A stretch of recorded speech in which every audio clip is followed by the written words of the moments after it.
హల్లెలూయా. ప్రకటన గ్రంథము మనం అందరం ధ్యానం చేస్తున్న అధ్యాయం 4వ అధ్యాయం. మరి ఈ ప్రకటన గ్రంథంలో మనము నిన్నటి దినాన ధ్యానం చేసింది ఏంటంటే, ఆ సింహాసనములో నుండి ఉరుములు, మెరుపులు, ధ్వనులు బయలుదేరుచున్నవి. మరియు ఆ సింహాసనం ఎదుట 7 దీపములు ప్రజ్వలించుచున్నవి. అవి దేవుని 7 ఆత్మలు అనే మాట 5వ వాక్యంలో 2వ భాగాన్ని మనం ధ్యానం చేయాలి. అదేంటయ్యా అంటే, ఆ సింహాసనం ఎదుట 7 దీపములు ప్రజ్వలించుచున్నవి. అవి దేవుని 7 ఆత్మలు అనే మాట రాయబడింది. ఆ మాటనే మనం ఈరోజు ధ్యానం చేయబోతున్నాం. హల్లెలూయా. సంతోషంగా చెప్పండి హల్లెలూయా. సరే, అయితే మరి ప్రకటన గ్రంథములో స్పష్టంగా 4వ అధ్యాయం 5వ వాక్యంలో 7 అవి దేవుని 7 ఆత్మలు అని అన్నాడు. సింహాసనానికి ఎదురుగా ఉన్నాయి అని చెప్పేసి అన్నాడు. చెప్పండి ఏంటండి? సింహాసనానికి ఎదురుగా ఉన్నాయి. ఇప్పుడు సింహాసనానికి ఇలా అర్ధచంద్రాకారంలో 24 పెద్దలు చుట్టూ కూర్చొని ఉన్నారు. సింహాసనానికి ఎదురు ఇట్లా అడ్డంగా ఇట్లా రౌండ్గా కూర్చొని ఉన్నారు. 24 సింహాసనాలు, దాని మీద 24 పెద్దలు ఉన్నారు. వాళ్ళు తెల్లని వస్త్రాలు ధరించుకున్నారు, కిరీటం పెట్టుకొని ఉన్నారు. ఇది పరలోక దర్శనం. అంటే ఈ కుర్చీకి, తండ్రి సింహాసనానికి ఎదురుగా ఇట్లా అర్ధచంద్రాకారంలో వరుసగా ఇట్లా కూర్చొని ఉన్నారు.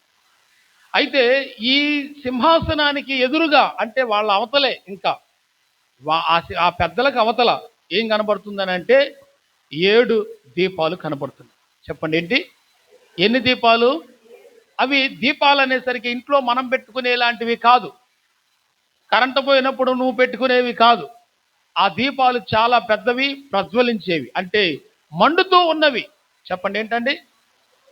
చెప్పండమ్మా. మండుతున్నవి.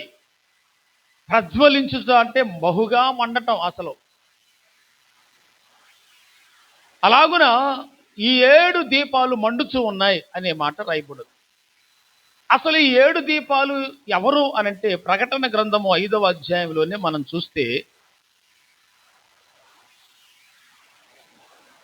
6వ వాక్యం. ప్రకటన 5వ అధ్యాయం 6వ వాక్యంలో ఈ 7 దీపాలు ఎవరు? మరియు సింహాసనమునకును ఆ 4 జీవులకును మధ్య వధింపబడినట్టుండి గొర్రెపిల్ల నిలిచి ఉండట చూచితిని. చూడండి, పెద్దలకు మధ్యను వధించబడినట్లున్న గొర్రెపిల్ల అంటే యేసుప్రభు వారిని చూశాడు. ఇక్కడ ఎవరంటే యోహాను గారు. ఆ గొర్రెపిల్లకు 7 కొమ్ములను 7 కన్నులను ఉండెను. చూడండి, ఆ గొర్రెపిల్లకి ఎన్ని కొమ్ములు ఉన్నాయి? 7 కొమ్ములు ఉన్నాయి, 7 కన్నులు ఉన్నాయి. ఆ కన్నులు భూమి అంతటికి పంపబడిన దేవుని 7 ఆత్మలు. హల్లెలూయా చెప్పండి. ఇక్కడ నా వైపు చూడండి ఒకసారి. సింహాసనానికి ఎదురుగా ఉన్న ఆ 7 దీపాలు మండుచున్నాయి, ప్రజ్వలించుచున్నాయి అనే మాట మనం చూసాం. అలాగే మరి ఇదే కన్నులు, ఈ దీపాలే కన్నులుగా చెప్పబడ్డాయి. ఈ 7 దీపాలే కన్నులుగా చెప్పబడుతున్నాయి. కానీ ఆ కన్నులే ఆత్మలు అనే మాట కూడా చెప్పబడ్డాయి. అంటే ఈ సింహాసనం ఎదురుగా మండుతున్న 7 దీపాలు, ప్రజ్వలించుచున్న 7 దీపాలు దేవుని సృష్టిలో లేక యేసు ప్రభు వారి సంపూర్ణత తెలియజేస్తున్నాయి. ఎట్లా అంటే ఆ 7 దీపాల మండుతున్న దీపాలే 7 కన్నులుగా, ఆ 7 కన్నులే భూమి మీదకి పంపబడిన దేవుని 7 ఆత్మలుగా చెప్పబడింది. హల్లెలూయా. అంటే భూమి మీదకి 7 ఆత్మలుగా దేవుని కన్నులు పనిచేస్తున్నాయి. ఈ భూమి విశ్వంలో శూన్యములో వేలాడుతుంది. శూన్యములో ఈ భూమిని వేలాడదీసిన నా యేసయ్యా. హల్లెలూయా. శూన్యములో బంతిలా వేలాడదీశాడు ఈ భూమిని. అన్ని అన్ని అన్ని కావలసినవన్నీ ఈ భూమి మీద పెట్టి మానవులను సృష్టించి ఆయన వాచ్ చేస్తున్నాడు. Watching. Hallelujah. He will be watch. ఆయన సమస్తమును చూచుచున్నాడు. ఈ భూమి మీదకే 7 ఆత్మలను పంపాడు, తన ఆత్మల్ని. ఈ 7 ఆత్మలు భూమి చుట్టూ తిరుగుతున్నాయి, స్కాన్ చేస్తున్నాయి.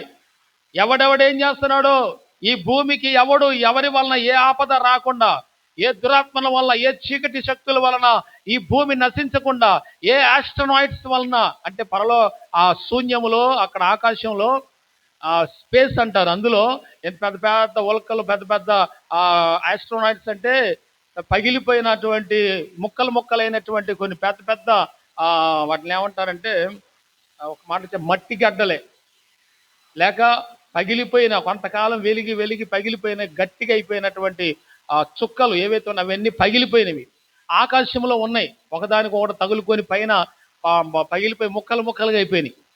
స్పేస్లో అవన్నీ లక్షల కోట్లు ఉన్నాయి. అయితే దేవుడు ఏదైనా చేసినప్పుడు అర్థం లేకుండా చేశాడనుకున్న సృష్టి కాదు. ఆయన ఒక విధానంలో, ఒక రూట్ మ్యాప్లో, ఒక ఆలోచన ప్రకారం ఈ సృష్టిని చేశాడు. లేకపోతే అన్ని ఆయా కాలాల్లో జరుగుతాయా? మీరు చెప్పండి. ఆయా కాలాల్లో జరుగుతాయా? ఎట్టబడిదట జరగవు. అన్ని ఆయన అనుకున్న దాని ప్రకారం మాత్రమే జరుగుతున్నాయి. దేవుని స్తోత్రం చెప్పండి. హల్లెలూయా చెప్పండి. హల్లెలూయా.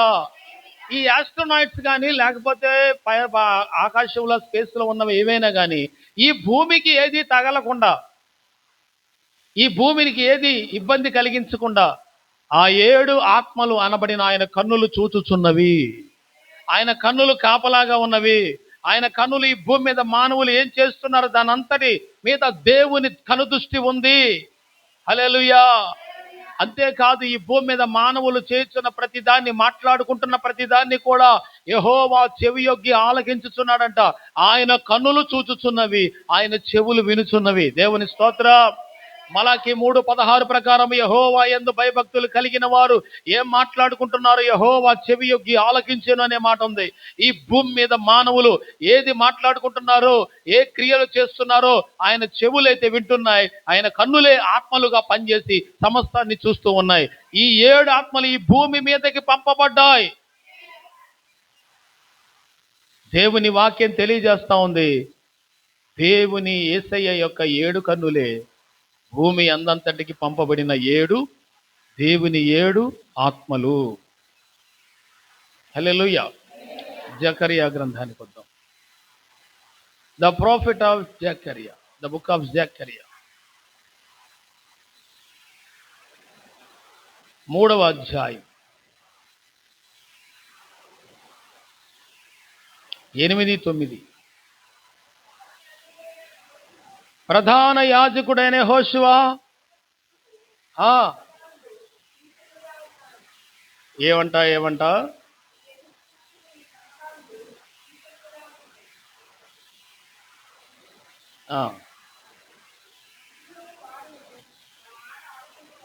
ఏమని, ఏ మాట ఆలకించాలంటున్నాడు దేవుడు?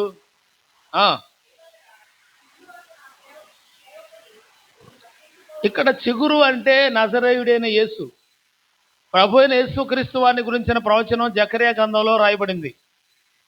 ఆయన నేను రప్పించబోతున్నాను ఈ లోకానికి. యెహోషువ ఎదుట నేను ఇచ్చిన రాతిని తేరి చూడండి. ఆ రాతికి 7 నేత్రములున్నవి. చేయివాడను నేనే. గట్టిగా స్తోత్రం చెబుతారా అందరూ? హల్లెలూయా. ఇక్కడ 7 నేత్రాలు అని అన్నాడు. అక్కడ నేనుంచిన రాతిని చూడండి అన్నాడు. ఇక్కడ ఆ రాయి ఎవరు అంటే మూల భాషలో, అలంకార భాషలో ప్రభు అయిన యేసు. అలంకార భాష అనేది ఒకటి ఉంటుంది బైబిల్లో. ఆ భాషకు అర్థం వేరొకటి ఉంటుంది, ఇంకొక భాగం ఉంటుంది దానికి. మూలరాయి అంటే నిజంగా మూలరాయి అని కాదుగా, ఆయన యేసు అని అర్థం. సియోనులో నేను మూలరాయిని వేసిన వాడు నేనే అంటే రాయి వేశాడని కాదు దాని అర్థం. సంఘానికి మూలరాయి యేసు ప్రభువారు అని అర్థం. హల్లెలూయా. అట్లాగే యెహోషువ ఎదుట నేను ఉంచిన రాతిని చూడండి. అదిగో ఆ ప్రభు అయిన యేసుక్రీస్తు వారిని ఒకసారి చూడండి. ఆయనకు 7 నేత్రములు ఉన్నవి అని చెప్తున్నాడు ఇక్కడ. హల్లెలూయా. ఎన్ని నేత్రాలమ్మా? ఈ 7 నేత్రాలు భూమి అందంతటికి పంపబడిన దేవుని 7 ఆత్మలు అని రాయబడి ఉంది. సో ఇక్కడ మనం అందరం గమనించాల్సిన విషయం ఏంటంటే 7 నేత్రములు కలిగిన వాడు సంపూర్ణత. 7 అనేది సంపూర్ణ గుర్తు, సంపూర్ణతకి గుర్తు. సో ఇక్కడ మరి ఈ 7 ఆత్మల యొక్క సంపూర్ణత కలిగిన వాడు ప్రభు అయిన యేసు. ఆయన విశ్వం అంతటిని వాచ్ చేస్తున్నాడు, చూస్తున్నాడు. హల్లెలూయా చెప్పండి. హల్లెలూయా చెప్పండి. సో ఇక్కడ దాన్ని చెక్కడపు పని చేయువాడను నేనే అనంటే యేసుక్రీస్తు ప్రభు వారు స్థాపించినటువంటి సంఘానికి చెక్కడపు పని అంటేనే దాన్ని ఒక రూపంలోకి, ఆత్మ సంబంధమైన రూపంలోకి సంఘాన్ని తీసుకొచ్చే పని దేవునిదే, అది ప్రభువుదే ఆ పని. హల్లెలూయా. అంటే నిన్ను దేవుని ఎదుట నిలబెట్టడానికి తగిన విధంగా ఆత్మ సంబంధిగా తయారు చేసే పని ఆత్మ దేవునిదే. నిన్ను ఆయన ఎదుట నిలబెట్టే పని, జక్కడపు పని, చెక్కే పని. హల్లెలూయా. నిన్ను రూపించే పని. హల్లెలూయా. సో ఇక్కడ మనం ఒకసారి చూద్దాం పరిశుద్ధ గ్రంథములో నుంచి మరి ఒక మాట, 4వ అధ్యాయంలోనే మరొక మాట చూద్దాం. 4వ అధ్యాయం 6, 7.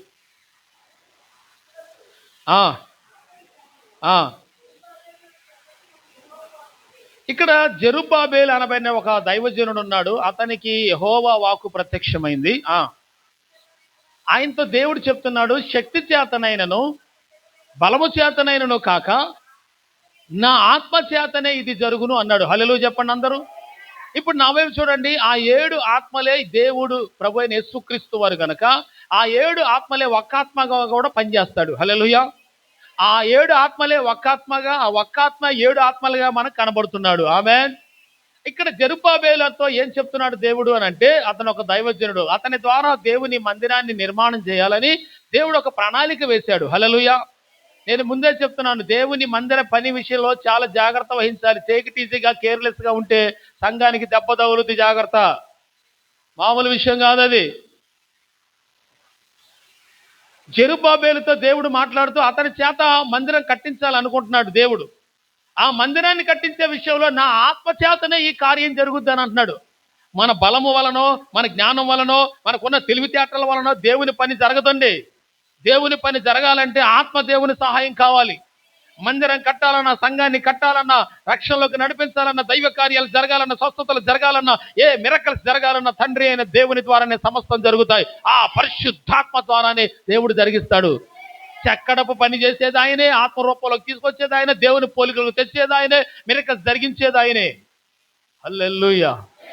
సో ఇక్కడ దేవుని మందిర నిర్మాణ విషయంలో కూడా ఆత్మ దేవుని ప్రత్యక్షత ఏంటి అనంటే, ఆ ఆత్మదేవుని ప్రత్యక్ష ఒక్కాత్మగా పనిచేస్తూ, 7 అంతల ఆత్మశక్తి కలిగిన వాడు ఒక్కాత్మగా పనిచేస్తూ దైవ కార్యాలు జరిగిస్తున్నాడు. ఆమేన్. మరొక మాట చూద్దాం. నా ఆత్మ చేతనే ఇది జరుగునని చెప్పాడు. తర్వాత ఇంకోటి చూద్దాం. అక్కడ పరిశుద్ధ గ్రంథంలో నుంచి జకర్యా 4వ అధ్యాయము 10వ వాక్యం. కార్యములు అల్పములయ్యున్న కాలమును తృణీకరించిన వాడెవడు? లోకమంతటను సంచారము చేయు యెహోవా యొక్క 7 నేత్రములు. గట్టిగా చప్పట్లు కొట్టి ప్రభువును మహింపరుద్దాం. గట్టిగా స్తోత్రం చెబుదాం అందరము. ఇప్పుడు మనము బాగా వినండి. ఇప్పుడు మనము ప్రకటన గ్రంథములో 4వ అధ్యాయం 6వ వాక్యంలో 2వ భాగాన్ని ఏం చదివాం? ఆ 7 ఆత్మలు ఎవరని చెప్పాం? యేసయ్య ఆత్మలు. అదే యేసయ్యని ఎట్లా రూఢిపరిచేది? ప్రకటన 5వ అధ్యాయంలో 6వ వాక్యంలో ఏమన్నాడు? అదిగో గొర్రెపిల్ల కనపడుతుంది, 7 కొమ్ములు. ఆ గొర్రెపిల్లకి 7 కన్నులు ఉన్నాయి. ఆ 7 కన్నులు దేవుని 7 ఆత్మలు. అంటే ఆయన రక్షకుడిగా కనపడ్డాడు. ఆయనకి 7 నేత్రాలు ఉన్నాయి. సంపూర్ణంగా చూసే దేవుడు అని దాని భావన.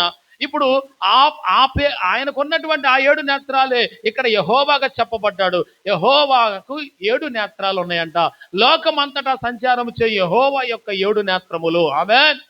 ఇప్పుడు అర్థమైందా? లోకమంతటా సంచారము చేయుచున్న యెహోవా యొక్క 7 నేత్రములు. So God is seeing all the things in the universe. ఈ విశ్వములో సమస్తమునకు ఏ మూలకెళ్ళినా ఆయన ఆత్మ, అనగా ఆత్మే కన్నుగా పనిచేస్తోంది. అవి ఎవరని చెప్పబడింది? ఇప్పుడు చెప్పండి. పాత నిబంధనలో యెహోవా అనేసరికి తండ్రి అని, కొత్త నిబంధనలో యేసు అనేసరికి కుమారుడు అన్నట్టుగా మీకు వినపడుతుంది. కానీ అసలు ఇద్దరు ఒక్కటే. ఇప్పుడు అర్థమైందా? ప్రత్యక్షత వచ్చిందా? ఎవరు అనుకుంటున్నారు? యేసు ప్రభు, యేసుక్రీస్తు ప్రభు వారు ఎవరు అనుకుంటున్నారు మీరు? సిలువ మీద ఏమీ చేయలేని ఏమంటారు దాన్ని? అసాధారణ, ఏ కార్యం చేయలేక, ఆయన వల్ల కాక, 3 మేకులు వీక్కోలేక, ఏదో ఇబ్బంది తిప్పలు పడినట్టుగా లోకంలో ఏదో పెద్ద హల్చల్ చేస్తున్నాయి కదా షార్ట్ వీడియోలు కొన్ని. కొంతమంది పులుసు చల్లుతున్నారు కదా. ఆయన ఎవరు అనేది అర్థమైతే వాడికి వాక్యం చదివితేగా వాడు. యేసుప్రభు మీద బురద వెళ్ళేవాడల్లా, పొద్దువాడల్లా వాడికి వాక్యం తెలియదని అర్థం చేసుకోండి. పిచ్చి మాటలన్నీ మాట్లాడేవాడు. వాడికి జ్ఞానం లేదు, వాక్యం లోతుగా చదవడం. అయితే ఆ గొర్రె పిల్లకు 7 కన్నులు 7 కొమ్ములు ఉన్నాయి కదా, ఆ కన్నులే ఆత్మలుగా భూమి అంతటికి పంపబడ్డాయి. ఇక్కడ యెహోవా యొక్క 7 నేత్రాలే యేసు ప్రభు యొక్క నేత్రాలు. అవునా? ఇప్పుడు విశ్వమంతా లోకమంతటా సంచారం చేస్తారు. 7 ఆత్మలంటే ఏమిటనుకున్నారు? తండ్రికి సంపూర్ణత అనే ఉంది. ఆయన చూసే విషయంలో సంపూర్ణత. ఆయన కన్నులే ఆత్మగా, ఆత్మే కన్నుగా. ఇప్పుడు మనలో ఆత్మ లేకపోతే మనం పోయినట్లు లెక్క. మనం చూద్దామా? మనం చూడం. మనకి సావు బతుకులు ఉన్నాయి, యేసు ప్రభుకి అవి లేవు. హల్లెలూయా. ఈ భూమి మీద చనిపోయి తిరిగి లేచిన తర్వాత ఇంకా ఆయనకి ఎందుకు ఉంటుంది? అది మన కోసం చేసిన పని, పాప విమోచన కార్యం కోసం ఆయన చేసిన పని. అది విమోచించబడాలి కాబట్టి మనుషులు. అక్కడ అసలు ఆయనదే రూపం. అక్కడ 7 అంతల ఆత్మశక్తి కలిగిన వాడు. విశ్వం మొత్తం లోకమంతటా యెహోవా యొక్క 7 నేత్రాలు సంచారము చేయుచున్నవి. ఇది సైంటిస్టులకు కనపడుద్దా? అయితే ఈ మధ్య ఒక కన్ను కనపడింది. అది నేను వీడియో పెడతా, మీకు వాట్సాప్ గ్రూప్లో చూసుకోండి. ఆ ఆత్మే కన్నుగా ఉంటుంది. ఆ కన్నుకి అన్ని కన్నులే ఉంటాయి. మొత్తం ఐసే ఉంటుంది, తిరుగుతూ ఉంటుంది గుండ్రంగా. ఇలా తిరుగుతుంది, ఇలా తిరుగుతుంది, ఇలా తిరుగుతుంది, ఎన్ని విధాలుగానే తిరుగుతుంది. ఆయన మొత్తం చూస్తూ ఉంటాం. దూరం నుంచి నాసా ఫొటోస్ తీసింది. కొత్త ఏమో వచ్చేస్తున్నాయి ఇప్పుడు. దేవుని స్తోత్రం. హబుల్ టెలిస్కోప్ అంటారు. హల్లెలూయా. సరే, అది పక్కన పెట్టు, అది మనుషులు ఏదో చేశారనుకుందాం. కానీ వాక్యం చెప్తుంది కదా. వాక్యం ఏం చెప్తుంది? ఆయన నేత్రాలు లోకమంతటా తిరుగుతున్నాయి, సంచారము చేయుచున్నవి. ఇక ఆయన నుంచి ఎవడో తప్పించుకోలేడు. ఆయన ఆ 7 ఆత్మల బలము కలిగిన వాడు. ఇప్పుడు మనతో మాట్లాడుతున్నాడు వాక్యం ద్వారా. ఆ 7 అంతల ఆత్మ బలము కలిగిన వాడు పెంతెకొస్తు పండగ దినమున మేడగదులు దిగి వచ్చాడు. హల్లెలూయా చెప్పండి, గట్టిగా స్తోత్రం చెప్పండి. యెహోవా యొక్క 7 నేత్రములు జెరుబ్బాబేలు చేతిలో గుండు నూలు ఉన్నట్టు చూచి సంతోషించును. హల్లెలూయా. 7 నేత్రములు జెరుబ్బాబేలు చేతిలో గుండు నూలు ఉన్నట్టు చూచి సంతోషించును. ఇప్పుడు ప్రియులారా, దేవుని కొరకు నువ్వేదైనా చెయ్యాలి అని నువ్వు సంకల్పించినప్పుడు నీ సంకల్పాన్ని బట్టి ఆయన సంతోషిస్తాడు. మీకు అర్థమైందా? అమ్మో ఇది చాలా భారం, ఏమో ఇది చాలా కష్టం, ఇది మన వల్ల కాదు, ఇది మనం చేయలేము, ఎందుకు ఈ పాస్టర్ గారికి ఈ పని మానెత్తి మీద రుద్దుతున్నాడు ఎందుకు నువ్వు అనుకుంటే అనుకో, నేను అనుకోను. దేవుని స్తోత్రం. ఎందుకంటే నా దేవుడు సిలువలో చేసిన త్యాగాన్ని అది నన్ను ప్రోత్సహిస్తూ ఉంటుంది, నన్ను మండిస్తూ ఉంటుంది. ఆ ఆత్మ, పరిశుద్ధాత్ముడు ఏదో ఒకటి దేవుని కొరకు చెయ్యాలి. డబ్బులు ఎక్కువై చేసే కార్యాలు కాదు, మళ్ళీ ఆత్మతో నింపబడి చేసే కార్యాలు. ఇప్పుడు మీలో ఎవరైనా దేవుని కార్యాలు చేయమంటే చాలా మంది భారంగా ఫీల్ అయ్యే వాళ్ళు ఉంటారు. దేవుని కొరకు కష్టపడడం అంటే కష్టపడిన వాళ్ళు ఉంటారు, ముందుకు రమ్మంటే ముందుకు రారు. ఇప్పుడు దేవుడు జెరుబ్బాబేలు చేతిలో గుండు నూలు అంటే ఎంత ఉంటుంది అది. అది చూసి దేవుడు సంతోషిస్తున్నాడు. నా పని కోసం ముందుకు వచ్చాడు రా బాబు, నా పని ప్రారంభించడానికి ముందుకు వచ్చాడు. ఆయన చేతిలో ఒక ఆయుధం ఉంది, దేవుని కొరకు పని చేయడానికి వచ్చాడు జెరుబ్బాబేలు. అది చూసి దేవుడు సంతోషిస్తున్నాడంట. నిన్ను బట్టి దేవుడు సంతోషించాలి. నువ్వు దేవుని కొరకు ఏది చేయగలవో సామర్థ్యం కొలది చేయగలిగితే, వింటున్నారా? సామర్థ్యం కొలది సంఘంలో ఉన్న బిడ్డలందరూ, పురుషులు స్త్రీలు అందరూ దేవుని కొరకు ఏదైనా సంతోషంగా చేయగలిగితే నిన్ను బట్టి, నువ్వు ముందుకు వచ్చిన దాన్ని బట్టి ఆయన సంతోషిస్తాడు అక్కడ. హల్లెలూయా. ఆయన చేతిలో ఏముంది సార్? గుండు నూలుండి చూసి సంతోషించాడు, చిన్న వస్తువు చూసి సంతోషించాడు సార్ ఆయన. నువ్వు నిలబడగలవా దేవుని కొరకు? అదేమయ్యా అంటే తెగ ప్రారంభంగా ఫీల్ అయిపోతుంటారు అందరు. సిలువ మొత్తం నీకే వేశారు ఏంటి అందరు కలిసి. దేవుని స్తోత్రం. ఏం మనుషులు సార్? అసలు ఆయన కోసం పనిచేయటమే గొప్ప భాగ్యంగా ఫీల్ అవ్వాలి సార్. ఎప్పుడు ఫీల్ అవుతావు మరి అంత సంతోషంగా? దేవుని స్తోత్రం చెప్పు. అందరూ చెప్పండి, యెహోవా యొక్క 7 నేత్రములు అనండి. లోకమంతా చూస్తుందని చెప్పండి గట్టిగా. హల్లెలూయా, హల్లెలూయా. రైట్.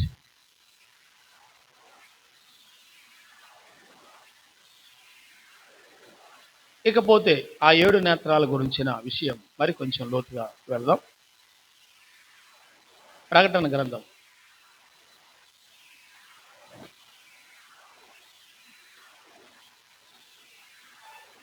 ఆ 7 నేత్రాలు ఏంటో నేను మీకు ఒకసారి తెలియజేస్తాను. గుర్తుందా మీకేమన్నా? 7 నేత్రాలు ఏంటో చెప్పాను, గుర్తుందా?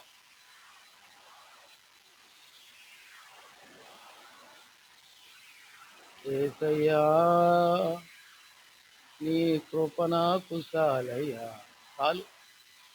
చాలు ఎందుకు అక్కర్లేదు.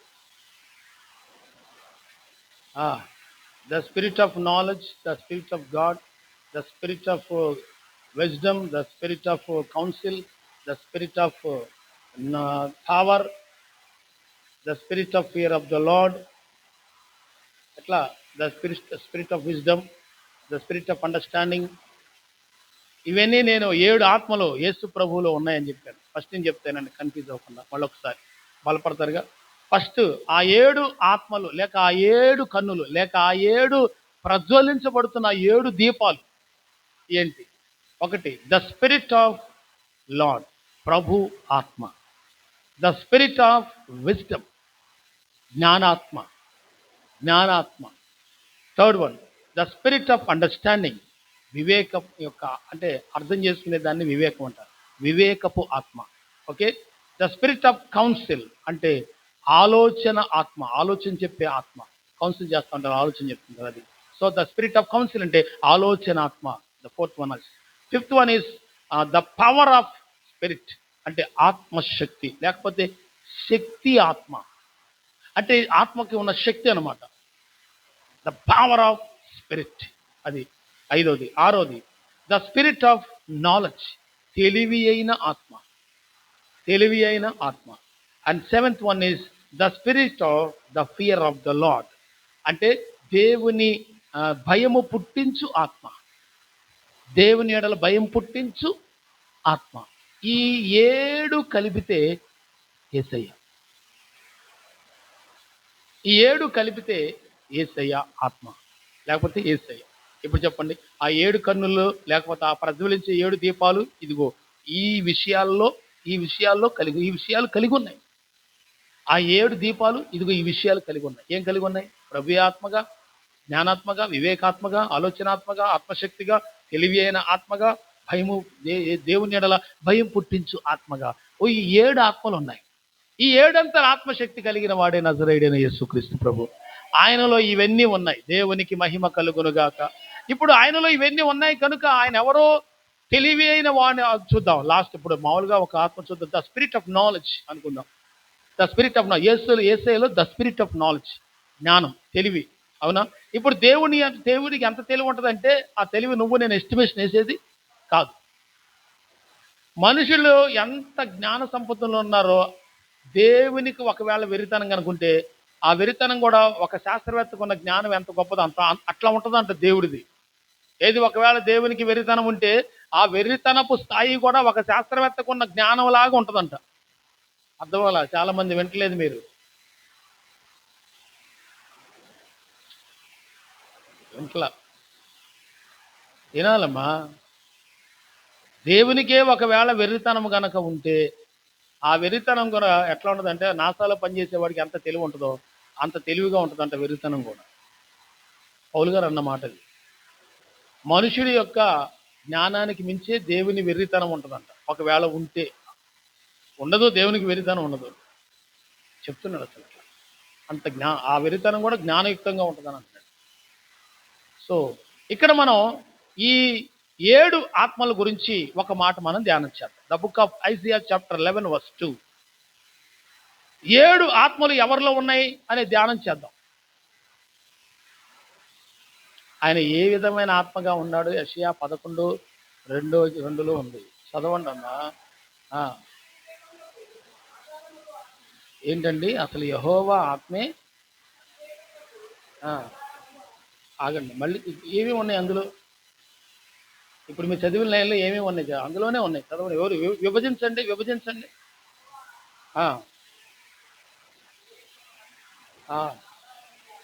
కదా. చూడండి, యెహోవా ఆత్మ, ద లార్డ్ స్పిరిట్ ఉందా? జ్ఞానం ఉందా? జ్ఞానాత్మ ఉందా? తెలివి వివేకం ఆత్మ ఉందా? అవునా? తర్వాత ఆధారమయ్యే ఆత్మ, అవునా? ఆలోచన, ద కౌన్సిల్ ఆఫ్ స్పిరిట్ ఉందా? అవునా? బలము, ద స్ట్రెంగ్త్, అవునా? 7 తెలివి అయినా బలముకు ఆధారముగా ఆత్మ. తర్వాత తెలివిని తెలివి ఉందా లేదా?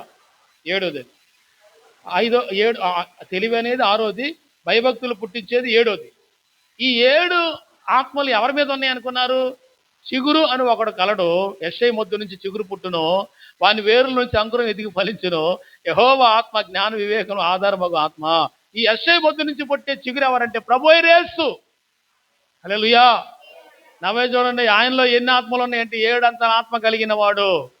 ఆ ఆత్మకి ఏవేమి ఉన్నాయి? ఒక్కొక్క ఆత్మకి ఒక్కొక్క విషయం ఉంది, ఒక్కొక్క టాలెంట్ ఉంది, ఒక్కొక్క ఆ, ఒక్కొక్క ఏమంటారంటే ఒక్కొక్క విషయం ఉంది.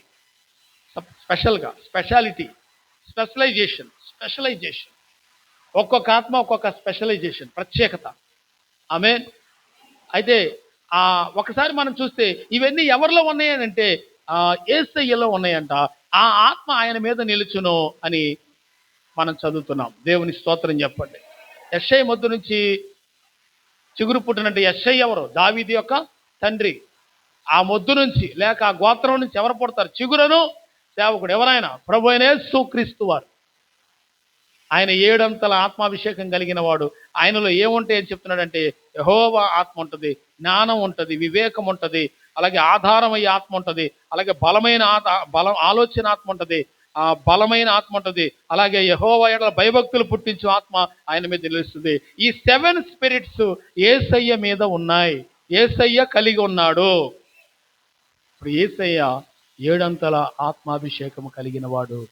ఆయన్ని జకర్యా గ్రంథంలో మనం చదివాం, 4వ అధ్యాయం ఏం చదివామంటే యెహోవా యొక్క 7 నేత్రములు లోకమంతటా సంచారం చేస్తున్నాయంట. ఇప్పుడు పాత నిబంధనలో యెహోవాగా చెప్పబడిన 7 నేత్రములుగా చెప్పబడిన ప్రభువే కొత్త నిబంధనలో యేసయ్యగా చెప్పబడ్డాడు. ఇప్పుడు మీకు అర్థమైందా ఆయన ఎంత బలమైన వాడు? విశ్వం మొత్తాన్ని తన కంట్రోల్లో నడిపిస్తున్నాడు. That is the power of God. హల్లెలూయా. గట్టిగా స్తోత్రం చెబుదామా? కాబట్టి ఇక్కడ మనం అందరము కూడా ఆ ఆత్మ ఏం పని చేస్తున్నాడో, ఏ విధంగా పనిచేస్తాడో, ఎంత అధికారము కలిగిన వాడో మనం చూస్తున్నాం. ఇక్కడ జకర్యా 4వ అధ్యాయం 2వ వాక్యం చదవండి.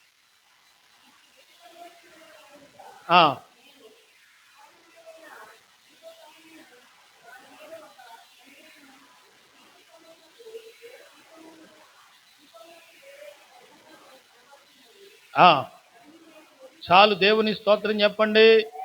ఇక్కడ 4:2 ఏమన్నాడు? నీకేం కనపడుతుందని జకర్యా గారిని అడుగుగా ఆయన ఏమన్నాడంటే సువర్ణవంతమైన బంగారు దీపస్తంభం కనపడుతుంది, దాని మీద ఒక ప్రమిద కనపడుతుంది, దీపస్తంభానికి 7 దీపములు ఉన్నాయి, ఏ దీపమునకి 7 గొట్టములు కనబడుచున్నవి అని అన్నాడు. దేవుని స్తోత్రం చెప్పండి. ఇక నేనేమంటానంటే 7 దీపములు అనండి అందరూ అన్నమాట. ఎక్కడ కనపడుతున్నాయి ఇవి?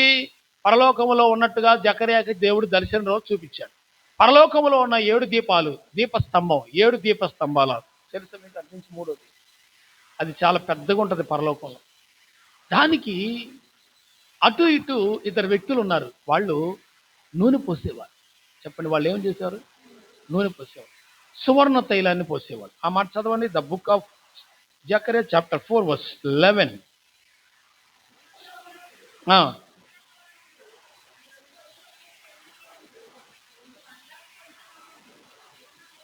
2 బంగారపు కొమ్ముల్లో నుండి సువర్ణ తైలము కుమ్మరించు, ఒలీవ చెట్లకున్న 2 కొమ్మలను ఏమిటని నేను అతన్ని అడుగగా అతడు నాతో ఇవేమిటి నీకు తెలీదా? నేను నా ఏలినవాడా జకర్యా అంటున్నాడు, నాకు తెలీదు అన్నాడు. దూతేమో నీకు తెలీదా అంటే జకర్యా ఏమో నాకు తెలీదు అన్నాడు. అందుకు వాళ్ళిద్దరు ఎవరో తెలుసా? పైన సర్వలోకనాథుడగు యెహోవా యొద్ద నిలవబడుచు తైలము పోయి వారై ఉన్నారు. పుట్టినోట్లో ఏముందో చదవండి. అభిషేకం పొందిన వాళ్ళు. గట్టిగా స్తోత్రం చెబుదామా? నా వైపు చూడండి. పరలోకములో 7 దీపస్తంభాలు ఉన్నటువంటి, మండుతున్నటువంటి 7 దీపాలు ఉన్నాయి. ఇందా చెప్పాను కదా, అదే దీపస్తంభం. అది మీకు అర్థమైందా? 7 దీపాలే దీపస్తంభం, 7 దీపస్తంభాలే దీపస్తంభం. ఓకేనా? 7 దీపాలు వెలుగుతున్నాయి కదా, ఆ వెలుగుతున్న 7 దీపాలే దీపస్తంభానికి ఉన్న వెలుగు. అంటే ఆ దీపాలకి వరుసగా 7 దీపాలు వెలుగుతున్నాయా లేదా? అవునా? ఇది చిన్నది, అది పరలోకంలో పెద్దది, పైగా గంభీరంగా విస్తారంగా ప్రజ్వలించేది. అది అటొకళ్ళు ఇటొకళ్ళు ఉన్నారంట, నూనె పోసేవాళ్ళు. దీనికి నూనె పోసే, ఇలాంటి దానికి అక్కడ నూనె పోసేవాళ్ళు ఉన్నారు. వాళ్ళని బైబిల్ గ్రంథంలో అభిషేకం పొందిన వాళ్ళని రాయబడింది. కానీ అలంకార భాషలో ఏం చెప్పాడు? ఒలివ చెట్లు అన్నాడు. హల్లెలూయా. ఒలివ ఒలివ చెట్టుకి ఒలివ కాయలు వస్తాయా రావా?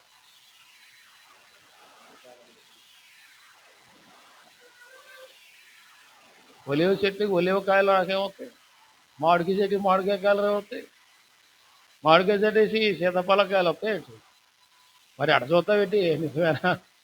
ఒలివ చెట్టు ఉందనుకోండి, దానికి ఒలివ కాయలే వస్తాయి. వాటిని వెండబెడతారు ఈ భూమి మీద. అయితే ఇప్పుడు యేసుక్రీస్తు ప్రభువారు ఒలివ కొండ తెలుసుగా మీకు? ఒలివ కొండ. ఆ ఒలివ కొండ అని పేరు ఎందుకు వచ్చింది అనుకున్నారు? ఆ కొండ ఎట్టుంటుంది అనుకోండి, ఆ కొండ ఈ భాగం వరకు ఒలివ చెట్లే ఉంటాయి, కింద నుంచి కొంచెం పైదాకా ఒలివ చెట్లు ఉంటాయి. తోట అది ఎవరో వేసుకున్నారు. అది ఆ మొత్తం తోటే అంతా. ఆ తోటలోకి వెళ్ళిపోయి వేసుకొని ప్రార్థన చేసేవాడు. హల్లెలూయా. తోటలో ప్రార్థన బలి హాయిగా ఉంటుందండి. ప్రకృతితో సంబంధం ఉంటుంది. పిన్ డ్రాప్ సైలెంట్గా ఉంటుంది. నీ ఇష్టం, ఎడుతావో గగ్గలు పెడతావో ఏమో, సూపర్గా ఉంటుంది ప్రార్థన, తోట ప్రార్థన. ఒలివ కొండ ఎక్కాడు. ఒలివ చెట్లు ఉన్నాయి కనుక ఆ కొండకి ఒలివ కొండ అని పేరు వచ్చింది. అక్కడ ఒక గానుగ ఉంటుంది డౌన్లో. అక్కడ ఖచ్చితంగా ఆ తోటకాడ గానుగ ఉంటుంది. ఆ గానుగ పెద్ద రాయితో చేయబడి ఉంటుంది. ఈ ఎండిపోయినటువంటి ఒలివ కాయలు ఏవైతే ఉంటాయో అవి తీసుకొచ్చి ఆ విత్తనాలు దాంట్లో వేసి ఆ గానుగలు చుట్టూ తిప్పుతుంటాయి. ఏదో ఒక గాడిదేసో లేకపోతే గాడిద గట్టు తిప్పుతా ఉంటే అది తిరుగుతా ఉన్నప్పుడల్లా ఒలివ కాయల నుంచి శ్రేష్టమైన స్వచ్ఛమైన నూనె వస్తుంది. హల్లెలూయా. ఈ స్వచ్ఛమైన నూనె తీసుకెళ్ళి ఎక్కడ వాడుతున్నారు అవి? ప్రత్యక్ష గుడారములో దీపవృక్షం ఉంటుంది పరిశుద్ధ స్థలంలో. ఆ దీపవృక్షంలో స్వచ్ఛమైన ఒలీవ నూనె పోస్తారు. అంటే ఆ నూనె ద్వారానే, ఆ స్వచ్ఛమైన నూనె ద్వారానే ఆ దీపం వెలగాలి. ఆ దీపపు కాంతి వెలుగులోనే దేవుని సేవకుడు, ప్రధాన యాజకుడు, యాజకులు సేవ చెయ్యాలి. రాత్రింబగళ్ళు ఆ వెలుగులోనే సేవ చేయాలి. అంటే ఖచ్చితంగా నూనె కావాలి. నూనె లేకపోతే సేవ చీకట్లో జరుగుద్ది. చీకట్లో జరిగేది ఎలా ఉంటుందో మీకు తెలుసా? గుడ్డితనంగా ఉంటుంది. అందరు చెప్పండి, గుడారములో సేవ వెలుగులోనే జరగాలి. అవునా? మరి గుడారపు సేవ వెలుగులో జరగాలంటే పరిశుద్ధ స్థలంలో చీకటి ఉంటే రాత్రిపూట కుదురుద్దా? పగలైనా రాత్రైనా దీపాలు వెలిగే పని, వెలిగించే పని ఎవరిది? యాజకుడిది. ఆ రోజు డ్యూటీ ఎవరికి పడిందో, ప్రధాన యాజకుడు కావచ్చు, యాజకుడు కావచ్చు, దేవుని చేత ఎన్నుకొనబడిన లేవీలే యాజకులుగా ఉన్నారు కనుక వాళ్ళల్లో ఎవరు డ్యూటీ పడిందో ఆ రోజు వంతు వాడు ముందుగానే సిద్ధపడి ధూపద్రవ్యాలు సిద్ధపరచుకోవాలి, నూనె సిద్ధపరచుకోవాలి, ఒలివ నూనె, రొట్టెలు సిద్ధపరచుకోవాలి, సాంబ్రాన్ని సిద్ధపరచుకోవాలి, బలిపీఠం దగ్గర ఏమి ఉందో సిద్ధపరచుకోవాలి, గంగాళలో నీళ్ళు సిద్ధపరచుకోవాలి. అన్నీ సిద్ధపరచుకోవాల్సిన బాధ్యత ఎవరిదంటే ఒక లేవీయుడిది. ఆ రోజు యాజకత్వాన్ని దేవుడు ఎవరికైతే నిర్ణయించాడో, మరి యాజకత్వ డ్యూటీ ఎవరికి వేసారో వాళ్ళే ఆ పని చేసుకోవాలి. హల్లెలూయా. ఇక్కడ నేను చెప్పొచ్చేది ఏంటంటే వెలుగులోనే చేయాల్సిన సేవ. కొత్త నిబంధనలో యెషయా గ్రంథం 61 అంటాడు కదా, లెమ్మో తేజరిల్లము, యెహోవా మహిమ నీ మీద ఉదయించిన ప్రకాశించింది. ఇదిగో ఆయన నిజమైన వెలుగు ఉండేను, అది లోకములోనికి వచ్చి ప్రతి మనుష్యుని వెలిగించుచున్నది. అంటే ప్రతి మనిషి కూడా క్రీస్తునందు ఉన్నవాడు వెలుగై ఉన్నాడు, చీకటి కాదు. సేవ కూడా వెలుగులోనే జరగాలి. ఆ వెలుగులో జరగాలంటే నూనె కావాలి. ఆ నూనె మీరే తీయాలి. దేవుని స్తోత్రం. మీరే కలిగి ఉండాలి. ఇప్పుడు చూడండి, 10 మంది కన్యకలు, ఐదుగురు ఏం కలిగి ఉన్నారు? వీడు మాట్లాడరేటి? నూనె కలిగి ఉన్నారుగా. ఆ నూనె కలిగింది ఏమంటారు? సిద్ధపాటు అంటారు. ఆ సిద్ధపడినోడి దగ్గర నూనె ఉందంటే ఆ నూనె ఎట్టొచ్చిందంటో? ప్రార్థన ద్వారా, విజ్ఞాపన ద్వారా, పరిశుద్ధాత్మ పొందుకున్న ద్వారా, దేవుని సన్నిధిలో యాక్టివ్గా ఉండటం ద్వారా, ఎప్పటికప్పుడు దేవునిలో ఎదగటం ద్వారా, మంచి సాక్ష్యం, పరిశుద్ధత కలిగి ఉండటం ద్వారా ఆడికి ఆ నూనె ఉంది. హల్లెలూయా. మరి అది కలిగి లేని వాళ్ళు 5గురు కూడా కలిసి ఉన్న బ్యాచ్లోనే ఉన్నారుగా. ఈ యువతలు నూనె సంపాదించుకుంటుంటే మేము కూడా కలిగి ఉన్నాం, అప్పటికప్పుడు తెచ్చుకోవచ్చులే, వాడి దగ్గర కొనుక్కోవచ్చులే, వీడి దగ్గర కొనుక్కోవచ్చులే, బ్యాచ్ కూడా ఆ 10 మందిలోనే ఉంటారు కదా. అక్క నా కోసం ప్రార్థన చేయమన్న వాళ్ళు చెంప పగల కొట్టండి, యేసు రక్తమే జయం. తప్పు లేదు, అడిగితే చేస్తానులే. ప్రార్థన సపోర్ట్ అడగటం తప్పు కాదు, నేను మిమ్మల్ని ఏం అంటలేదు. కానీ వీళ్ళు చేయకుండా వాళ్ళనే చేయమంటాం. కొంచెం నా కోసం ప్రార్థన, ఇది తిని పడుకుంటుంది దెయ్యం, తిని పడుకుంటుంది ఈవిడ. ఆ పర్సన ఎవరొస్తున్నా పురుషులైనా స్త్రీలైనా, చేయండి అక్క కొంచెం, ఈ పురుషులు కొంతమంది అన్నా కొంచెం బ్యాన్ చేయన్నా నా కోసం, ఇది బలహీనంగా ఉంటున్నాను. ఉంటుందిరా, ఎందుకు ఉండదు? వీడి మోకరించడు, వీడు ప్రార్థన చేయడు.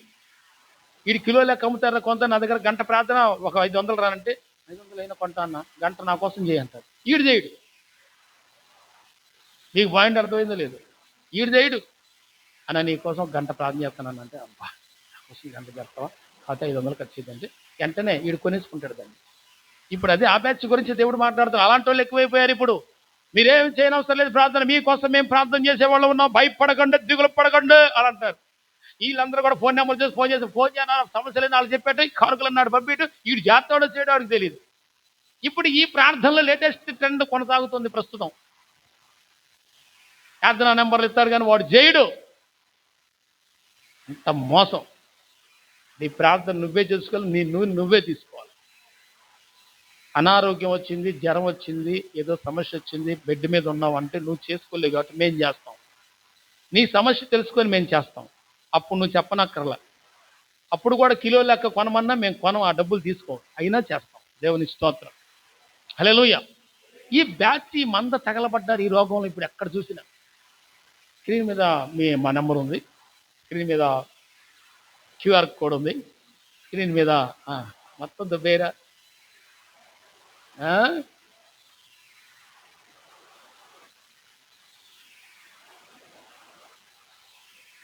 వీడి సొంత కాపురు పనికిరాడు, వీడికి అద్దె కాపురు కావాలి.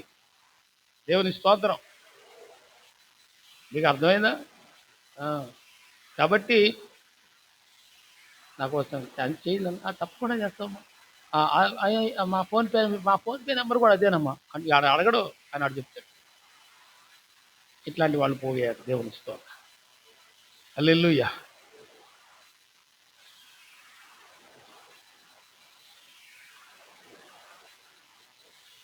కాబట్టి నీతిమంతులారా దేవునికి స్తోత్రం చెప్పండి, హల్లెలూయా.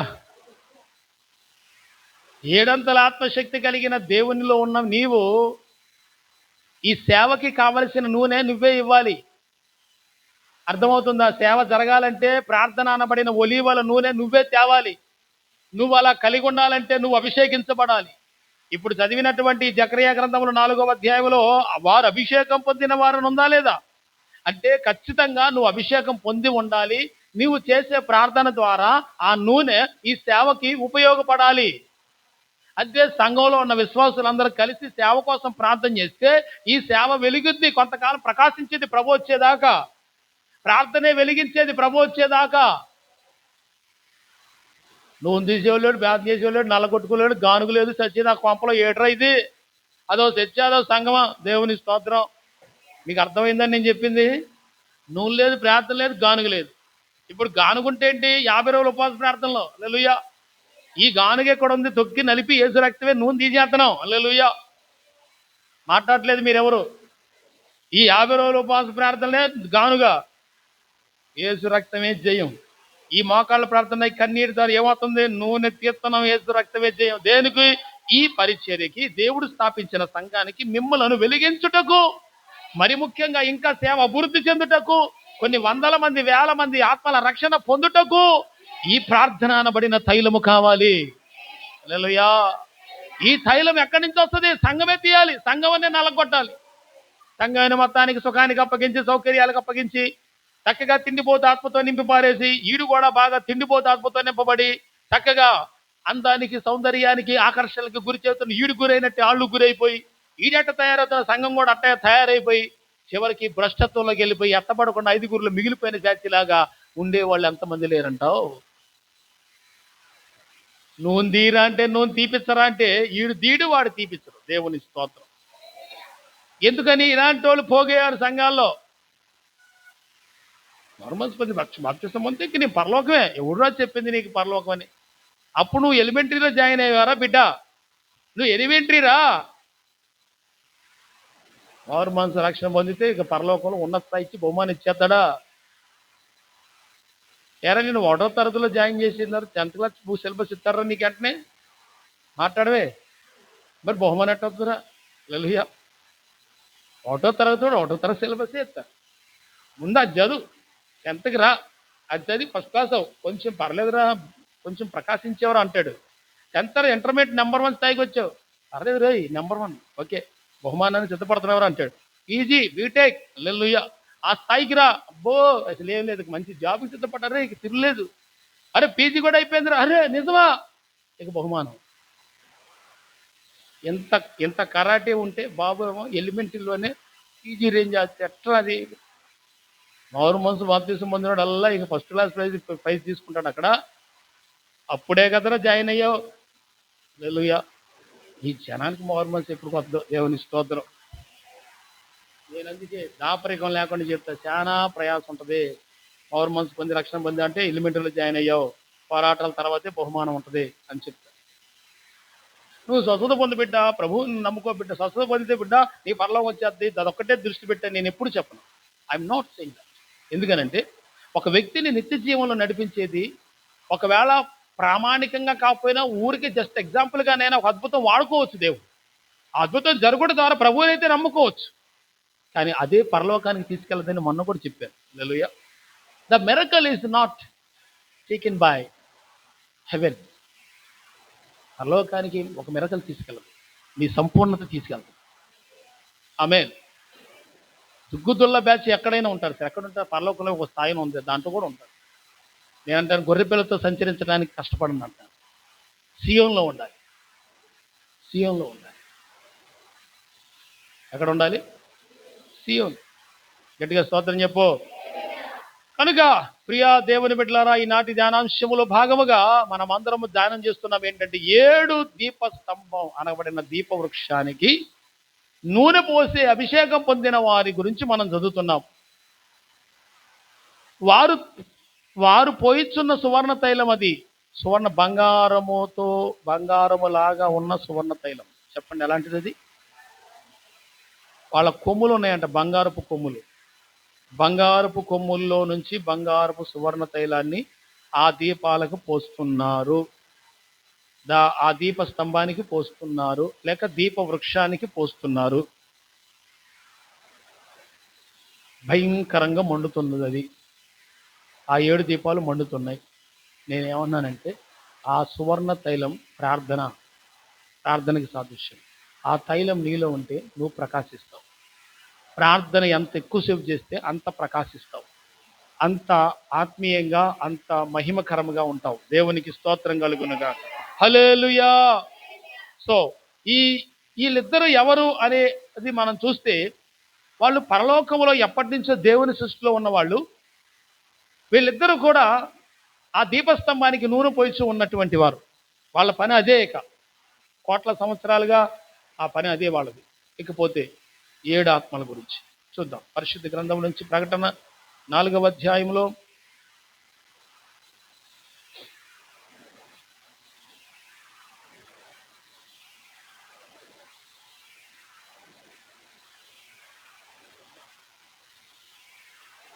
తర్వాత మాటకి వెళ్ళిపోదాం. 4వ అధ్యాయం 7 ఆత్మల గురించిన వివరణ ఇంకొంచెం వివరంగా రేపు మనం తెలుసుకుందాం.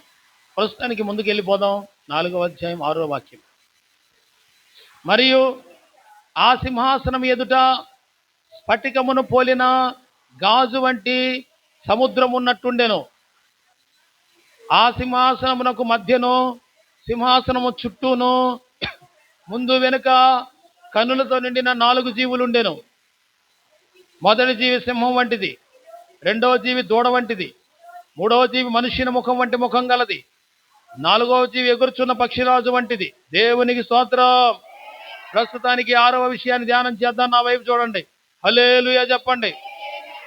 3:30 కల్లా ముగించేసుకుందాం.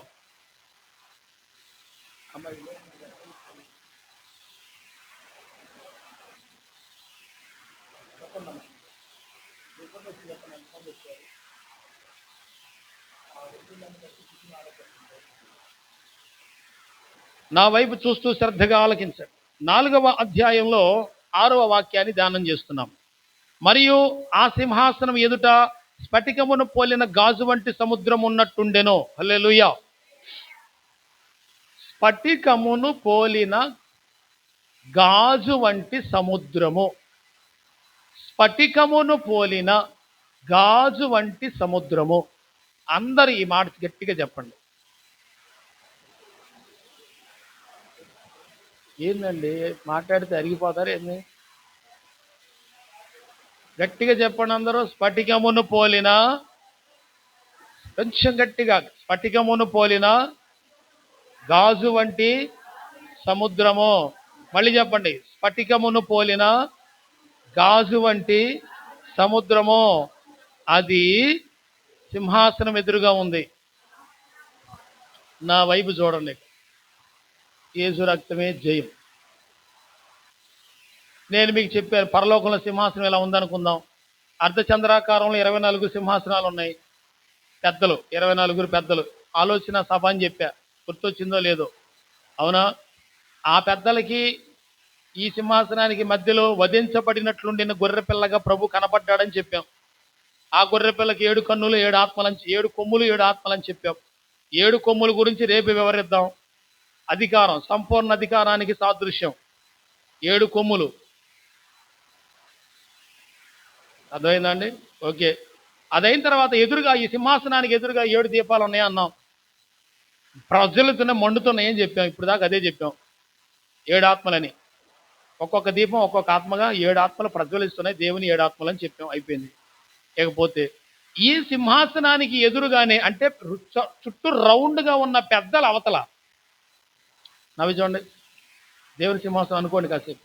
ఇట్లా రౌండ్గా 24 పెద్దలు ఉన్నారు. ఆ పెద్దలకు అవతల ఒక పెద్ద సముద్రం ఉందంట.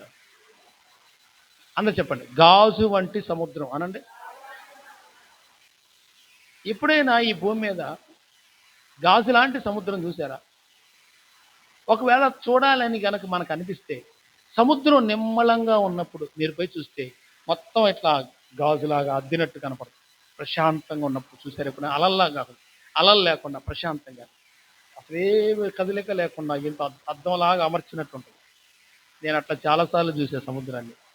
I'm saw so many times. హల్లెలూయా. అయితే అంటే కదలకుండా ఉంటుందండి. ఇది ఇక్కడది, అక్కడదేమో గాజు వంటిది. ఎట్లా ఉంటుందంటే ఆ సముద్రం స్ఫటికం. మీరు ఎంతమంది చూసారు స్ఫటికం? పటికి బెల్లం కాదు, స్ఫటికం. ఏదంటే ఇక అదే బాధ, తిరిగే వారానికి బాధ లేని పోని గొడవ అని, ఎందుకు వచ్చిన గొడవ అని క్లారిటీ ఇస్తున్నా. పట్టిక బెల్లం కాదు, స్ఫటికం. స్ఫటికం ఎట్లా తెలుస్తుంది మనకేనంటే, సపోజ్ నేను కొండల మీద చూసా రాళ్ళు, స్ఫటికం. ఎట్లా అంటే అది స్ఫటికం రాళ్ళు అంటారు. అది తెల్లగా ఉంటాయి, తెల్లగా ఉంటాయి. ఒక మాటలో చెప్పాలంటే ఆ సముద్రం తెల్లనైన సముద్రం, తెలుపుతో ఉన్న సముద్రం, ప్యూర్ వైట్. ఈ భూమి మీద ఎక్కడ కనపడదు, పరలోకంలో కనపడదు. ఆమె హల్లెలూయా చెప్పండి. చాలా దూరం సముద్రం, గాజు వంటి సముద్రం ఉన్నట్టు కనపడేను అన్నాడు కదా. అదంతా గాజులా కనపడుతుంది, తెల్లటి సముద్రం. నా వైపు చూడండి. ఆ సముద్రం అవతల దేవదూతలైనా మనమైనా మనందరం ఆ సముద్రం అవతలే. అవతలకు వచ్చే ఛాన్స్ లేదు. లేదు. ఆ సముద్రం దాటి రావాలి, ఈ పెద్దలను దాటి రావాలి. అప్పుడు తండ్రి సింహాసనం మనకు కనపడుతుంది. పెద్దల దగ్గరకు వస్తే సింహాసనం కనపడుతుంది, కానీ ఆ సింహాసనాన్ని చూసే కెపాసిటీ మనకు లేదు. We can't able to see. మనం చూడలేం. We unable to see. ఎందుకని చూడలేము? మహిమతో ఉంటుంది కాబట్టి. కానీ ఆ సముద్రం అవతల దేవదూతలు కోట్ల మంది ఉంటారు. ఈ సింహాసనాన్ని ఆవరించి దేవదూతలు కోట్ల మంది ఉంటారు. అవతల మాత్రమే మనందరికీ ఏంటంటే అదొక హెవెన్. అక్కడికి యేసు ప్రభు వారు వస్తాడు. హల్లెలూయా. ప్రభు వారు మనతో పాటు అక్కడ సంచరించడానికి అక్కడికి వస్తారు. అక్కడి నుంచి మళ్ళీ సింహాసనం దగ్గర కూడా వస్తుంటాడు ఆయన. హల్లెలూయా. అంటే ఇక్కడికి అక్కడికి ఆయనే పర్సన్, ఒక్కడే దేవుడిగా తిరుగుతూ ఉంటాడు. సింహాసనం మీద కూర్చుంటాడు, ప్రజలతో వచ్చి అక్కడ గొర్రెపిల్లతో అనబడింది ప్రభుతో పాటు మనందరం కలిసి ఆ లోకంలో సంచరిస్తూ ఉంటాం. అది చాలా పెద్ద హెవెన్, కోట్ల మంది పట్టే పరలోకం. అక్కడ గృహాలు అన్నీ ఉన్నాయి. దేవుని స్తోత్రం. గృహాలు ఇల్లు.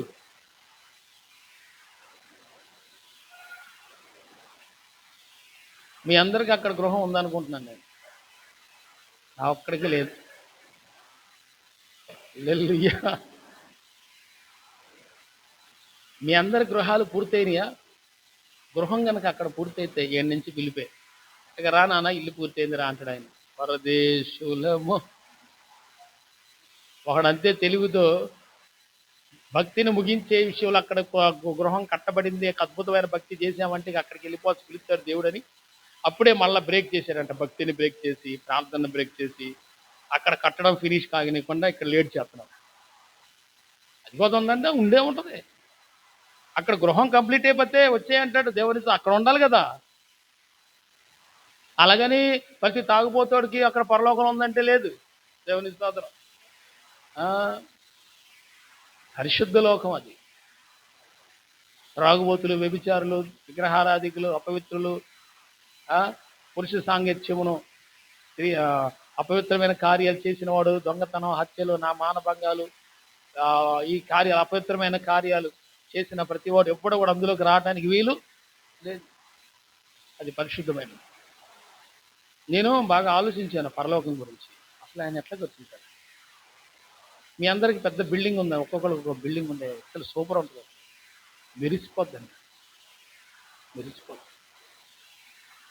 ఈ భూమి మీద ఇళ్ళన్నీ కూడా ఒక పునాది వేస్తారు, కానీ అక్కడ 12 పునాదులు ఉన్నాయి. 12 రకాల రాళ్లతో కట్టాడు పునాదులు. అక్కడికి వెళ్ళి సంతోషంగా యుగ యుగాలు ఉండటమే. ఇక నీ గృహాలకు రాకపోతే సింగిల్ పర్సన్ నీ గృహంలోకి వెళ్ళిపోవటమే. అక్కడ అది మెరిసిపోతూ ఉంటుంది, లోపల బయట ఇక తిరిగే పని, యేసు ప్రభుతో ఉండే పని అసలు సూపర్. హల్లెలూయా. కానీ అక్కడ అంతా గొప్పది ఉందన్నప్పుడు ఇక్కడ దానికి తగినట్టుగా ఇక్కడ నడవాలిగా మరి. అందుకోసమే దేవుడు మనల్ని పిలిచింది. ఆమేన్. కాబట్టి ప్రియులారా, మీ అందరికీ చెప్పే మాట ఏమిటయ్యా అంటే, పరలోకంలో నువ్వు పొందబోయే బహుమానం గొప్పది కనుక దానికి తగినట్టుగా ఇక్కడ బతకాలి. గట్టిగా స్తోత్రం చెబుదాం, హల్లెలూయా చెబుదాం. ప్రకటన గ్రంథం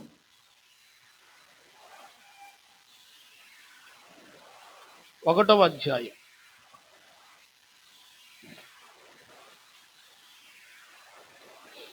4వ వాక్యం. 7 ఆత్మల గురించి మనం చదివాం కదా. ఇప్పుడు మనం చదువుతున్నది ఏంటి? గాజు వంటి సముద్రం. దాని గురించి మనం తెలుసుకుందాం. చదవండి. ఆసియాలో ఉన్న 7 సంఘములకు శుభమని చెప్పి రాయినది.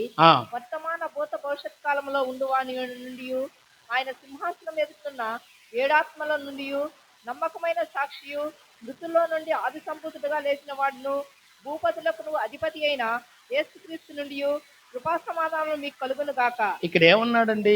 తండ్రి యొద్ద, కుమారుడు, పరిశుద్ధాత్ముడు, వారు ముగ్గురు దగ్గర నుంచి వచ్చినటువంటి కృపా సమాధానములు. సృష్టి అయినా ఏదైనా ఆయన దగ్గర నుంచి వచ్చింది అంటున్నాడు. అయితే ఇక్కడ ఆయన సింహాసనం ఎదుటనున్న 7 ఆత్మల నుండి అనే మాట మాట్లాడు. సింహాసనం ఎదురుగా ఉన్న 7 ఆత్మల నుండి కూడా కృపా సమాధానములు, తండ్రి, కుమారుడు, పరిశుద్ధాత్ముడు, ముగ్గురు దగ్గర నుంచి కృపా సమాధానములు వస్తాయి. ఆమేన్ చెప్పండి అందరూ. ఇక్కడ చూడండి అందరూ. అయితే ఈ విషయాన్ని ఎందుకు చెప్తున్నాను మరలా నేనంటే, ఈ కృపా సమాధానములు ఈ భూమి మీద పొందిన వాడికే పరలోక రాజ్యములో స్థానం ఉంది. ముందు నువ్వు దేవుని కృప పొందావా? అవునయ్యా, నేను మారుమనసు పొంది రక్షణ పొందాను కాబట్టి కృప పొందావు, ఓకే. సమాధానం ఉందా? సమాధానం ఉంటేనే నీకు అక్కడ రాజ్యంలో ఉంది.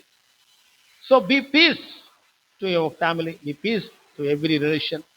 ప్రతి ఒక్కరితో సమాధానంగా, బంధువులతో, ఇంటి వాళ్ళతో, అందరితో సమాధానంగా మనం ఉండాలి. ఓకే, దేవుని స్తోత్రం చెప్పండి అందరూ. ఇప్పుడు 4వ అధ్యాయం వద్దాం, కంటిన్యూషన్ చేద్దాం. మొదటి జీవి సింహాసనమునకు గాజు వంటి సముద్రం. అర్థమైందా? చెప్పింది సముద్రం ఎలాంటిది అర్థమైందా? అది దాటి యేసు ప్రభువే తండ్రి దగ్గరకు వస్తాడు. అది దాటి ఈ భూమి మీద దాటి తండ్రి దగ్గరికి ఇంకెవడు రాలేడు. ఒక్క యేసు ప్రభు వారు మాత్రమే వచ్చిపోతుంటాడు అంతే. ఇంకెవడు కూడా ఆయన దగ్గరికి రాలేడు. మనుషులు అన్నవాడు, దేవదూతలు అన్నవాళ్ళు కూడా ఎవరు రాలేదు.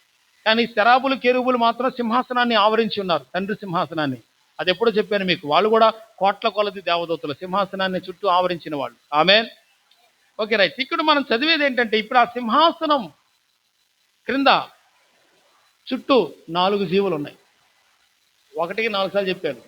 సింహాసనం అనుకోండి, ఒక జీవి సింహాసనం కింద, ఒక జీవి ఫేసింగ్ ఇటు ఉంది, ఇంకో జీవి ఫేసింగ్ ఇటు ఉంది, ఇంకో కెరూబు జీవి ఇటు ఉంది, ఇంకోటి వెనక.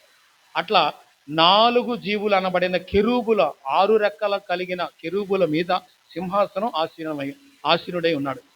యేసుప్రభు ఆసీనుడై ఉన్నాడు. మీకు అర్థమైందా? హలో, సింహాసనం దేని మీద ఆసీనుడు నిలబడి ఉంది చెప్పండి. ఆ 4 జీవులు అంటే బైబిల్ చూడకుండా నా వైపు చూశారు. మొదటి జీవి రెండవ జీవి దూడ వంటిది, మూడవ జీవి ముఖం గలది, 4వ జీవి పక్షిరాజు. ఈ 4 ముఖాలు కలిగిన ఈ జీవులు సింహాసనం కింద ఉన్నాయి. అవి వాటికి 6 రెక్కలు ఉన్నాయి. ఒక్కొక్క దానికి 6 రెక్కలు ఉన్నాయి. రెక్కలు బయట లోపల కళ్ళు ఉన్నాయి. ఇవి ప్రత్యేకమైన దూతలు. ఇవి కోట్ల సంవత్సరాలుగా యెహోవా తండ్రి సింహాసనాన్ని భుజముల మీద మోయిచున్నాయి. ఇంత కూడా అన్కంఫర్టబుల్ తీసుకురాకుండా, కదిలించకుండా కోట్ల సంవత్సరాలుగా అట్లాగే మోస్తున్నాయి. ఈ మోసేదాన్ని చూసినప్పుడు ప్రియులారా, నాకు బాగా జ్ఞాపకం వచ్చింది ఏంటంటే నిబంధన మందసం.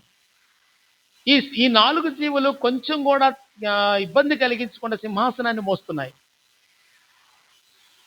మందసం అంటే సేవ, కరుణాపీఠం అంటే దేవుని సింహాసనం. పైదన్నది చూడండి, కరుణాపీఠం అంటారు. రెక్కలు కలిగిన కెరూబులు కరుణాపీఠం అంటారు. అది సపరేట్ ప్లేట్, తీసేస్తే బయటకు వచ్చేస్తుంది.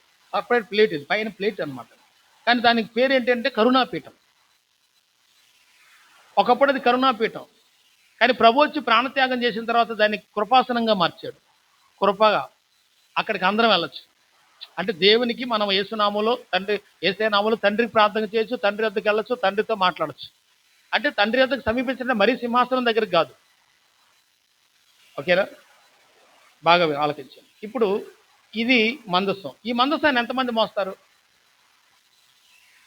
మందసాన్ని ఎంతమంది మోస్తారు అసలు? 4. వామ్ము, అది కూడా తెలియపోవటం ఎంతకాలంగా అసలు. వామ్ము, ఎంత ఘోరం అసలు ఇది. 4 మోస్తారు. 4 అటో కర్ర ఇటో కర్ర ఉందిగా, అటో వ్యక్తి ఇటో వ్యక్తి, అటో వ్యక్తి ఇటో వ్యక్తి, మొత్తం 4 మోస్తారు.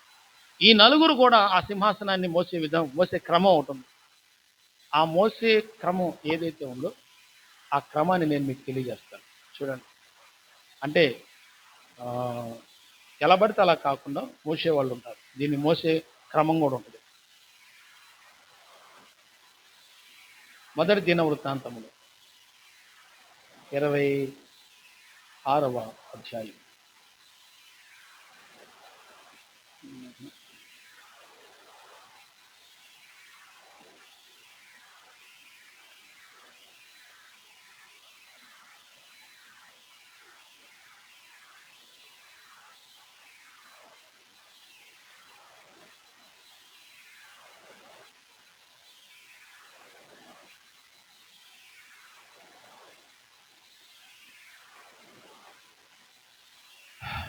పదిహేనో అధ్యాయం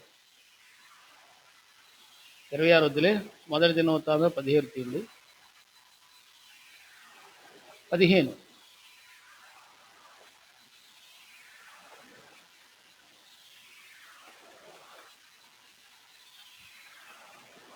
22.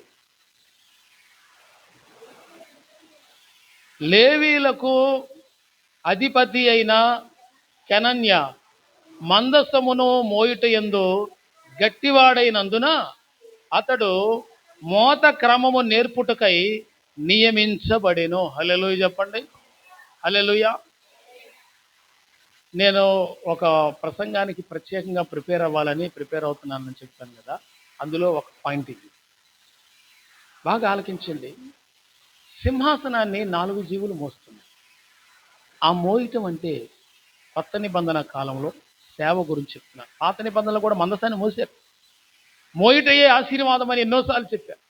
నిబంధన మందసాన్ని మోసే విషయంలో కహాతీయులు ఎవరైతే ఉన్నారో, లేవీల్లో ఒక తెగ, వాళ్ళు మాత్రమే మోయాలని దేవుడి చిత్తమైనది, వాళ్ళే మోయాలి. వారిలో ఒకడు చూడండి, కెనన్య అనబడినటువంటి వ్యక్తి. ఈ కెనన్య మందసాన్ని మోత క్రమాన్ని, అసలు మందసాన్ని ఎలా మోయాలో నేర్పేవాడు. ఆ మోసే విషయంలో గట్టివాడు అంట. మందసాన్ని మోసే విషయంలో గట్టివాడు కావాలి. హల్లెలూయా. అంటే ఈజ్ వెరీ స్ట్రాంగ్, అంటే మంచిగా దిట్టంగా మంచిగా స్ట్రాంగ్గా ఉండాలి బాడీ అంతా. అంతేకాకుండా దానికి ఒక క్రమం ఉంది. ఆ క్రమం ప్రకారం మోయాలి. ఎలా పడితే అలా మోస్తే అది దేవుని యొక్క చిత్తం కాదు. అలాగే సేవ కూడా ఎలా పడితే అలా చేయకూడదు. సేవ కూడా ఏదో డబ్బులు వస్తే నేను ఆధారపడి సేవ చేయకూడదు. సేవ అనేది ఎంతో ఆత్మల భారంతో చేసేది. హల్లెలూయా. మందసాన్ని మోసే విషయంలో కెనన్య గట్టివాడంట. ఇప్పుడు మీరంతా కెనన్యాలు కావాలి. కెనన్య ఆయనకి తెలుసంట మందసు ఎలా మోయాలో, ఆ క్రమం ఏంటో తెలుసంట. ఆయనే నేర్పుతాడంట మందసు మోసేది. నేను మిమ్మల్ని మాట్లాడుతా చెప్పండి. నలుగురు పట్టుకొని మోయచ్చుగా, ఇంకా దానికి ఒక క్రమం అవసరమా? సేవకుడు ఎట్టయినా సేవ చేయొచ్చు. మందసం అంటే సేవ. ఎట్టబడితే అటు చేయొచ్చుగా సేవ. ఏవైతే పాపం చేస్తూ సేవ చేయొచ్చు, బూతులాడుతూ సేవ చేయొచ్చు, డబ్బుల కోసం సేవ చేయొచ్చు, లగ్జరీ కోసం సేవ చేయొచ్చు, కార్ల కోసం సేవ చేయొచ్చు. ఏదో ఒకటి బతుకుతాం కదరా, దాంట్లోకి వచ్చి అలా కూడా సేవ చేయొచ్చు. ఇట్లా చేయొచ్చా సేవ? దేవుడు అలా నిర్ణయించాడా? సేవ అంటే ఏంటి? తన జీవితాన్ని పానార్పణంగా, జీవితాన్ని, ప్రాణాత్మ దేహాన్ని బలిపెట్టి మీద కాలిపోయేటట్టు చేయటమే కదా. జీవితాన్ని అర్పణగా ఇచ్చేయటం కదా సేవ అంటే. సేవ అంటే జీవితాన్ని అర్పణగా ఇచ్చేయాలి.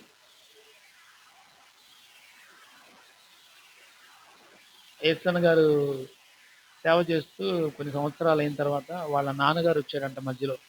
ఒరే అబ్బాయి, నాన్న మరి ఏందిరా నువ్వు పెళ్లి చేసుకోలేదు? ఏదో ఒక రకంగా శోధన రావాలి కదా. వాళ్ళ నాన్న మాట వినాలిగా మరి.